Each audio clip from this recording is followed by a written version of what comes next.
Pada tahun 1521, Portugis berhasil memasuki Kepulauan Maluku dan memusatkan aktivitasnya di Ternate. Tak lama kemudian, Spanyol juga memasuki Kepulauan Maluku dan memusatkan aktivitasnya di Tidore. Lalu timbullah persaingan di antara kedua belah pihak. Portugis berhasil menjalin persekutuan dengan Ternate, sedangkan Spanyol berhasil menjalin persekutuan dengan Tidore. Pada tahun 1529, terjadilah peperangan antara Tidore melawan Portugis. Hal ini terjadi karena kapal-kapal Portugis menembaki junjung dari banda yang akan membeli cengkih ke Tidore. Hal ini tentu mengundang reaksi Tidore, yang akhirnya rakyat Tidore melakukan perlawanan terhadap Portugis.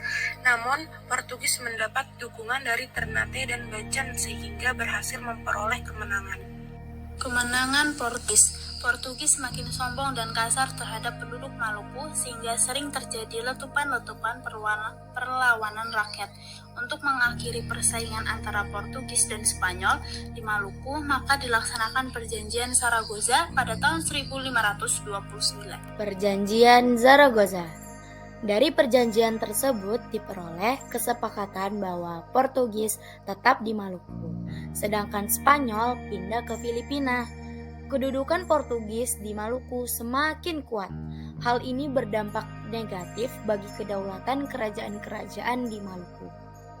Terjadilah perlawanan rakyat Ternate yang dipimpin oleh Sultan Hairon. Dalam perlawanan ini, Portugis kewalahan dan akhirnya menawarkan perundingan kepada Sultan Hairon. Pada tahun 1534, Sultan Hairon dipercaya untuk menjadi Sultan Ternate yang ke-23, menggantikan saudara tirinya, Sultan Tabarigi 1533 sampai 1534. Pada awal pemerintahannya, Sultan Hairon masih kurang dipercaya oleh rakyat dan para bangsawan karena usianya yang masih belia. Bahkan, banyak yang menginginkan agar kedudukan Sultan Hairon segera diganti kembali oleh Sultan Tabarigi. Padahal, alasan Sultan Hairon naik tahta adalah karena Sultan Tabarigi sedang diasingkan oleh Portugis ke Goa di India. Selama di pengasingan, Sultan Tabarigi terus didesak untuk memberikan sejumlah wilayahnya, yaitu Ambon, Buru, dan Seram, kepada Portugis.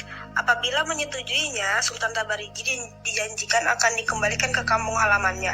Sultan Tabarigi pun mengabulkan keinginan Portugis, yang kemudian menimbulkan penolakan dari rakyat Maluku serta Sultan Hairon. Akhirnya, pada 1565, Sultan Hairon memimpin perlawanan terhadap Portugis.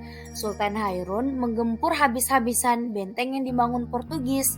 Hingga kini, mereka semakin terdesak.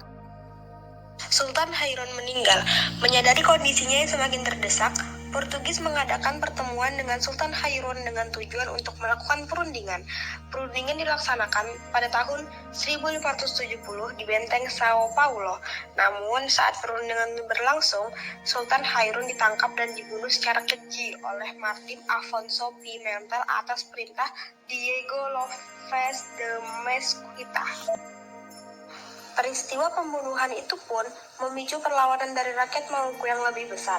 Di bawah pimpinan putra Sultan Hairon, yaitu Sultan Babulah, tak lama setelah penobatannya, Sultan Babulah menyumpahkan permusuhan yang tidak lagi dapat didamaikan oleh orang-orang Portugis. Pengusiran Portugis.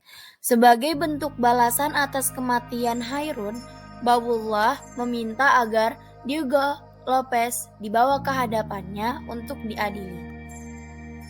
Belakang, perlawanan tetap berlanjut di bawah pimpinan Sultan Babulah, putra Sultan Hairon. Seluruh rakyat Maluku berhasil dipersatukan. Kali ini Portugis dapat didesak. Pada tahun 1575, Portugis berhasil diusir dari Ternate. Portugis melarikan diri dan menetap di Ambon sampai tahun 1605. Selanjutnya, Portugis dapat diusir VOC dari Ambon dan menetap di Timor Timur. Pengusiran Portugis. Pada tahun 1680, VOC memaksakan perjanjian baru dengan penguasa Tidore. Adapun perjanjian tersebut 1. Kerajaan Tidore turun statusnya menjadi vasal VOC yang artinya daerah taklukan dari VOC. kedua, putra Alam diangkat sebagai Sultan Tidore baru, padahal menurut tradisi Kerajaan Tidore yang berhak menjadi Sultan adalah Pangeran Nuku. Sultan Nuku diserahi gelar sebagai Jou Barakati atau Tuan yang selalu diberkati. Orang-orang Inggris yang mendukung perlawanan Nuku terhadap Belanda menjulukinya The Lord of Fortune. Kemudian Sultan Nuku memimpin perlawanan rakyat Maluku melawan kekuatan Kompeni Belanda atau tentara VOC. Dalam perlawanan ini, Sultan Nuku mendapat dukungan dari rakyat Papua yang dipimpin oleh Raja Ampat, orang-orang Gambrangi dari Halmahera, pulau terbesar di Maluku, Sultan Aharau dan Pangeran Ibrahim dari Ternate, serta pihak Inggris. Belanda pun kewalahan. Akhirnya Sultan Nuku berhasil melepaskan diri dari dominasi Belanda di Tidore sampai akhir hayatnya, yaitu pada tahun 1801.